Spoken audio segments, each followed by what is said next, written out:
ये क्या बदतमीजी है? एक मिनट सर, तुमने मेरे लिए कोई ऑप्शन नहीं छोड़ा, सीधे मुंह बात करनी रही हो, इसी लाड़े टेढ़े तरीके अपना। रणवीर, ये सब करके भी कोई फायदा नहीं है, क्योंकि मुझे तुमसे कोई बात नहीं करनी।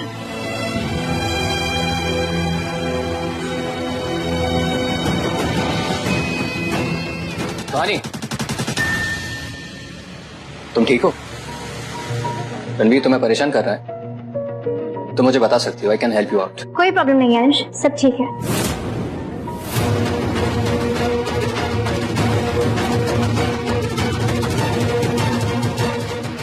तेरी टांग तेरे जूतों से बड़ी हो रही है, बोल तो छोटी कर देता हूँ। अपनी टांग हर जगह अड़ाना कब बंद करेगा तू? टांग नहीं घुसा रहा हूं, तुझे आईना दिखा रहा हूं। वही बोलता करता है ना कि लड़की की ना का मतलब ना होता है, तो फिर सुहानी के पीछे क्यों पड़ा हुआ? या फिर तू भी हिपोक्रेसी सीख गया? ट्यूबलाइट, तो जैसे लोगों को ट्यूबलाइट कहा जाता है, क्योंकि तुझे यही नहीं पता है कि कहां कौन सा रूल अप्लाई करना है। यहां सिचुएशन ना वाली है ही नहीं, वो नाराज है मुझसे, और जब अपनों को मनाया जाता है तो उनकी ना को नजरअंदाज किया जाता है।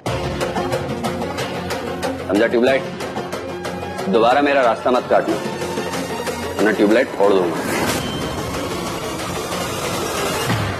रास्ता तो मैं जरूर काटूंगा, क्योंकि तेरी और मेरी तकदीर ऊपर भगवान ने जोड़ कर भेजी है, इसलिए तेरा रास्ता काटने का पूरा हक है मुझे, इस कॉलेज में भी और तेरे घर पर भी।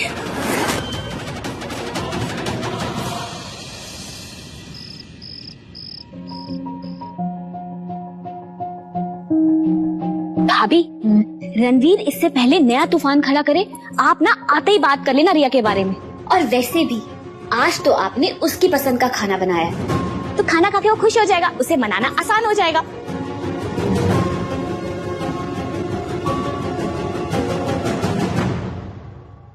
रणवीर, हाय दादू।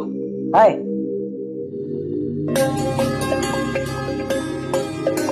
क्या बात है, सब ठीक है ना? यार दादू, एक बात बताओ, जब आपका और दादी का झगड़ा होता था या कोई प्रॉब्लम होती थी तो आप उसे सॉल्व कैसे करते थे? अचानक ये सवाल मुझसे तू क्यों पूछ रहा है? तो आपसे नहीं पूछो तो किससे पूछूं? विक्रांत ओबेरॉय से।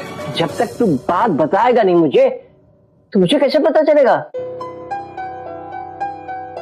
यार दादू, मेरी जिम्मेदारी से एक पंगा हो गया। पंगा? कांड कर दिया मैंने उसके घर।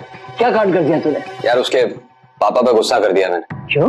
क्योंकि वो बिना मेरी जिम्मेदारी की परमिशन के उसकी शादी कराने जा रहे थे, तो क्या करता कोई? गुस्सा आ गया, सबके सामने चिल्ला दिया मैं उन पे। तेरा दिमाग खराब हो गया क्या? तू उस बेचारी के घर में तमाशा करके आया है? तो और क्या करता? उसकी मर्जी के बिना उसकी शादी करा रहे थे। डॉक्टर बनना है उसे, और वो उसे हाउसवाइफ बनाना चाहते हैं। माना राकेश गलत था, मगर देखा, अब आप खुद बोल रहे हैं कि वो गलत थे, मुझे भी यही लगा था। दादू, आप जानते हो मैं अपनी आंखों के सामने कुछ गलत होते नहीं देख सकता, और अगर कुछ गलत हुआ तो मेरा दिमाग घूम जाता है मेरा।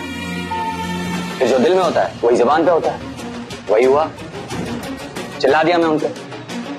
अब इस चक्कर में मेरी जिम्मेदारी मुझसे बात नहीं कर रही है। अच्छा, इसलिए तू मेरे कमरे में कसरत कर रहा है? सच कहूं दादू, मुझसे बात नहीं होती है ना तो मन नहीं लगता है मेरा, दिन अधूरा अधूरा सा लगता है। यार दादू, उसके पापा को हर्ट करने का इंटेंशन नहीं था मेरा, पर हो गया, और फिर प्रॉब्लम भी हो गई। अब समझ ये नहीं आ रहा है कि इस प्रॉब्लम को सॉल्व कैसे करूं। बेटा, इस दुनिया में कुछ ऐसे लोग हैं जिन्हें अमिताभ बच्चन का एंग्री यंग मैन नहीं चलता है। देवानंद की शराफत ही अपनानी पड़ती है, और माहौल भी ऐसा है। लड़की के बाप के सामने शराफत से ही पेश आना पड़ेगा।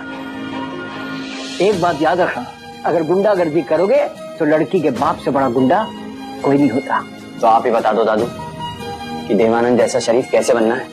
सबसे पहले तो काम कर, अपना ये गुस्सा है ना अपने कमरे में छोड़कर जाना, और देवानंद की तरह मुस्कुराना और मीठे बोल बोलना। हाँ, सुर बेटा अपने नीचे रखना है, और मुझे यकीन है तेरा काम हो जाएगा।